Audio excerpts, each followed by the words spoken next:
সোগায় লাগাইস না রে আগুন, আইসে যে বসন্তের ফাগুন। কাজ কাম না থাকলে একটু গান বেরিয়ে যায়, কাজ কাম থাকলে তাও গান করি। যাই হোক, this is not my story.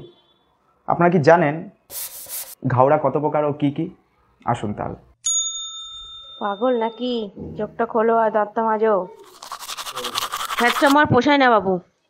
সবাই তো চোখ খুলে দাঁত মাজে, আমি না হয় চোখ বন্ধ করি দাঁত মাজি।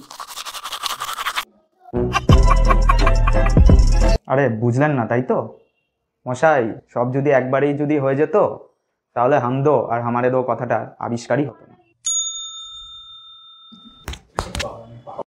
বাবা বেলুন কি জিনিস?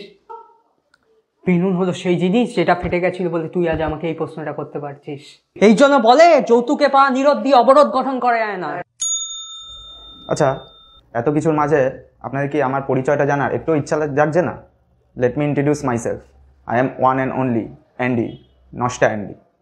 আবার আমার আসল নামটা জিজ্ঞেস করবেন না, কারণ আবার তাহলে আলমারি খুলে আধার কার্ড ভোটার কার্ডটা বার করতে হবে।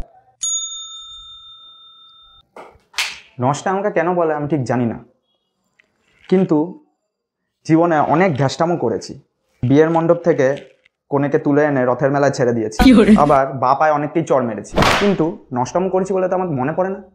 এক্সট্রা ক্যামেরা ভাড়া কি তোর স্টেপ শ্বশুর দেবে? পয়েন্টটায় এই উঠবো আমি। কুল বেবি কুল। যাই হোক, এতক্ষণ আপনার যার কীর্তিকলাপ দেখলেন তার নাম চাটু, মিস্টার ঘাওড়া চাটু দে। লোকে রায়চৌধুরী, রায় বাহাদুর, নাইটহুড অনেক উপাধি ধারণ করে, কিন্তু ইনি ঘাওড়া উপাধি বহন করে চলেছেন। ঘাওড়ামিটা না ওর রন্ধে রন্ধে, রক্তে রক্তে। ঘাওড়া ইজ ইকুয়াল টু চাটু দে।